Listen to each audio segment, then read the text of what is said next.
अस्सलाम वालेकुम दोस्तों, किताब दोस्त चैनल पे खुश आमदीद। दोस्तों, आज 29 ज़िलहज है और यानी कल इस इस्लामी साल का आखिरी दिन है और परसों से नए इस्लामी साल का आगाज़ हो रहा है, यानी यकमुल मुहर्रम अल हराम है परसों से। तो जब भी मुहर्रम का महीना आता है तो मैं कुछ सोच विचार का शिकार हो जाता हूँ। आज मैं उसी मौजू पे आप लोगों से बात करूँगा। देखें, हर साल जब भी मुहर्रम आता है तो हमारे माशरे के कुछ रवैये जो हैं वो उभर के सामने आते हैं। मुहर्रम अल हराम की तकदीस, उसकी तारीख़ी अहमियत और इस महीने के दौरान होने वाले कुछ अहम वाक़यात जिनका दायमी असर आज तक चला आ रहा है, उससे तो कोई इनकार नहीं। और इसी हवाले से जो मेरी सोचें हैं वो मैं यानी बयान करूँगा आपको। देखें, जब भी मुहर्रम अल हराम आता है बड़े जोश व खरोश के साथ हमारे इस्लाम के जो दो बड़े फ़िरके हैं यानी अहले तशी और अहले सुन्नत, ये बड़े इंतज़ाम व इंसराम के साथ तक़रीबात का एहतमाम करते हैं। अहले तशीयों में मजलिसें मुनक्कद की जाती हैं, जुलूस निकाले जाते हैं, बड़े रवायती कदीमी रस्तों के ऊपर जुलूस निकाले जाते हैं और देगें चढ़ती हैं, लंगर बंटते हैं। उसके बाद हमारे जो अहले सुन्नत हैं उनके यहाँ भी बड़ी बड़ी महफ़िलें सजती हैं, बड़ी शोला बयानी होती है, बड़े रो रो के वो वाक़यात सुनाए जाते हैं दोनों अतराफ़, दोनों फ़िरक़ों में, और बड़ी तफसीलन बात की जाती है। और फिर जो हमारे ज़ाकिर होते हैं या हमारे जो मौलवी हज़रात होते हैं अहले सुन्नत के, ये बड़े जोश व खरोश के साथ आवाम को तवज्जो दिलाते हैं उन वाक़यात की तरफ और उनके जो असरात आज तक हैं उनके ऊपर बात करते हैं। सब कुछ होता है 10 दिन के लिए बड़े जोश व खरोश के साथ। हमारी जो पूरी उम्मत है वो एक सोग के माहौल में चली जाती है। और अगर आप लोगों को याद हो, अब तो कुछ हम लोग मॉडर्न हो गए, कुछ टेक्नोलॉजी आ गई, कुछ इंटरनेट आ गया, कुछ केबल आ गई, जिसकी वजह से हम भूल आ गए। तो मुझे याद है बचपन में, हालांकि हमारे बचपन को ज़्यादा दूर नहीं है, लेकिन फिर भी जो हमारे बचपन तक भी टीवी जो है वो ऑन नहीं किए जाते थे घरों में, और मौसीकी का तो सवाल ही पैदा नहीं होता। कोई तकरीबात, खुशी की तकरीबात नहीं मनाई जाती थी। मिसाल के तौर पे शादी तो आज भी मुहर्रम के 10 दिनों में कभी नज़र नहीं आई। इसमें तो शायद कोई इस्लामी फतवे भी मौजूद हैं या नहीं, मुझे इस बारे में नहीं पता। लेकिन खैर, कहने का मकसद ये है कि मुहर्रम के 10 दिनों को पूरे एहतमाम के साथ, शौक़ के साथ पूरी उम्मत मनाती है और तारीख़ी तौर पे मनाती रही है। अब कदरे कम हो गया है ज़ाती ज़िंदगियों में, लेकिन इज्तिमाई ज़िंदगी में आज भी हम उसी जोश व खरोश के साथ या उसी गम और गुस्से के साथ हम ये 10 दिन, जो ये 10 अयाम हैं मुहर्रम के, इनको हम मनाते हैं।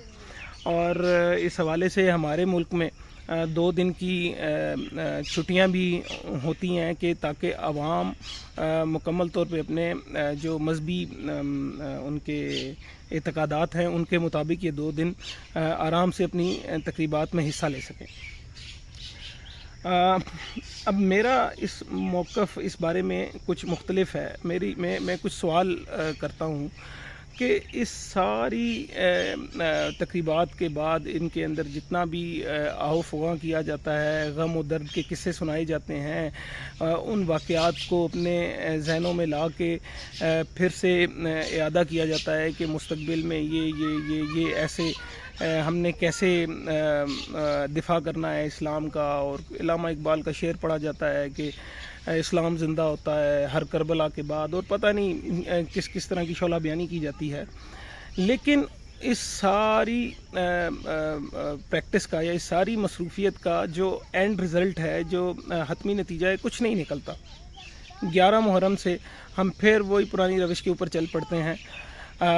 और इन 10 दिनों के अंदर जो हमारे मामलात होते हैं, मैं ज़्यादा मेरा फ़ोकस उन पे है कि देखें, जो भी हैं मामलात हैं, अहले सुन्नत जो मेरे चैनल को देख रहे होंगे शायद वो भी मेरे से इख्तलाफात करें, अहले तशी जो देख रहे होंगे मेरी इस वीडियो को वो भी मेरे से इख्तलाफ करेंगे, लेकिन कोई किसी के पास ठोस नतीजा नहीं निकला हुआ इस वाक़े का। हर किसी की अपनी एक सोच है, कम से कम एक हर फ़िरके की अपनी सोच है।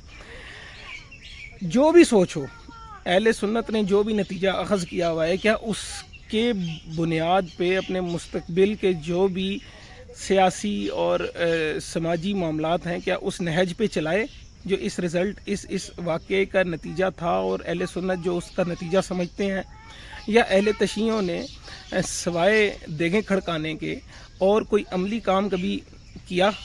کیا ہماری امت کے اندر کوئی بہتری آئی؟ یہ واقعہ اتنا بڑا واقعہ ہے کہ اس نے ہمارے پوری امت مسلمہ کے اندر ایک اتنی بڑی شگاف ڈال دی ہے کہ جو آج دن تک نہیں بھر پائی. لیکن آج کے دن آ کے ہم ایک دوسرے سے اختلافات کرتے ہیں اور پرائی لڑائی لڑتے ہیں آپس میں. میں نہ اہل سنت کے موقف کا حامی ہوں، نہ اہل تشیع کے موقف کا حامی ہوں. میں علم کی پارٹی میں سے ہوں، اور میری سوچ یہ ہے کہ ہم لوگوں کو بطور مسلم امہ ہمیں اس واقعے کو آبجیکٹیولی اسٹڈی کرنا چاہیے، اس سے کچھ نتائج اخذ کرنے چاہیے، اور پھر اپنی اگلی آئندہ اجتماعی زندگی کے اندر ان کا نفاذ جو ہے وہ یقینی بنانا چاہیے. دیکھیں، ہمارے ہاں علم و تحقیق کی تو یہ حالت ہے کہ آج تک ہم اس کو کنکلوڈ ہی نہیں کر پائے اس واقعے کو.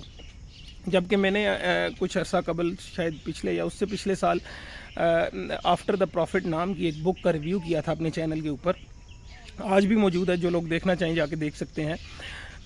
اس کے اندر ایک گوری ہے جس نے آ کے اور اتنا آبجیکٹیولی اس کا انالیسز کیا ہے، اور اتنے پیارے انداز کے اندر اس نے وجوہات بیان کی ہیں کہ کیسے امت دو ٹکڑوں میں تقسیم ہوئی، جو آج تک واپس اپنے وہ اتحاد کی طرف نہیں آ سکی.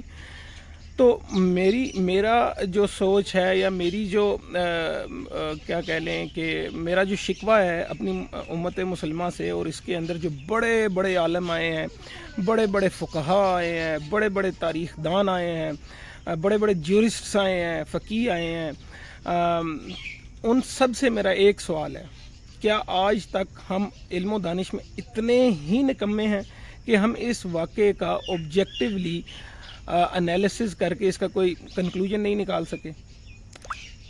تو میں آج آپ لوگوں کو یہ سوال چھوڑ کے جاؤں گا کہ آج اب جب پرسوں سے آپ ان محرم کی تقریبات میں شرکت کرنا شروع کریں گے، تو وہ پی کے مووی والا بات ہے کہ آپ جو رانگ نمبرز ہیں، کم از کم آپ ان کو پوائنٹ آؤٹ ضرور کریں گے.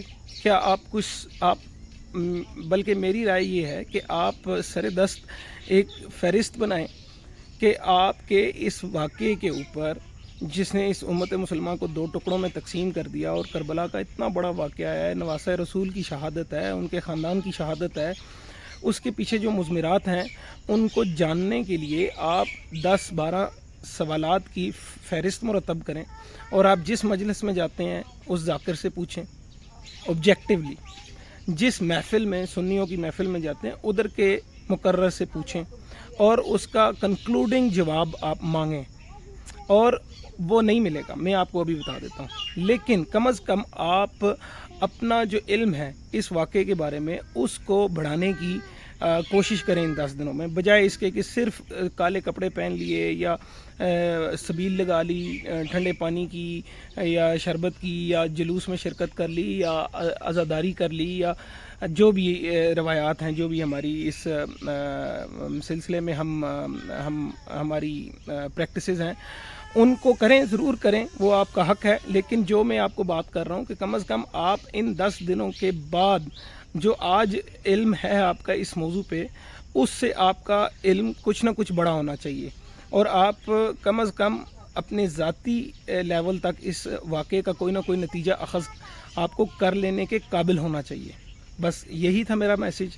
اور کسی کو اگر میری کوئی بات بری لگی ہو تو میں ابھی سے معذرت خواہوں، لیکن یہ بات کرنا ضروری تھا، اس لیے میں نے یہ بات کی ہے اور کھل کے کی ہے. مجھے اہل سنت سے بھی اختلاف ہے، اہل تشیع سے بھی اختلاف ہے، سب جہالت کے اوپر مبنی ہے. آج کے جو ہمارے جتنے بھی اعتقادات ہیں اس موضوع کے بارے میں، کوئی بندہ آبجیکٹیولی علمی طور پہ، تحقیقی طور پہ اس واقعے کو سٹڈی نہیں کرتا یا نہیں کرنا چاہتا. بس یہ ہے میری سوچ. باقی آپ پہ ہے، آپ میری بات پہ عمل کریں نہ کریں. شکریہ. اللہ حافظ.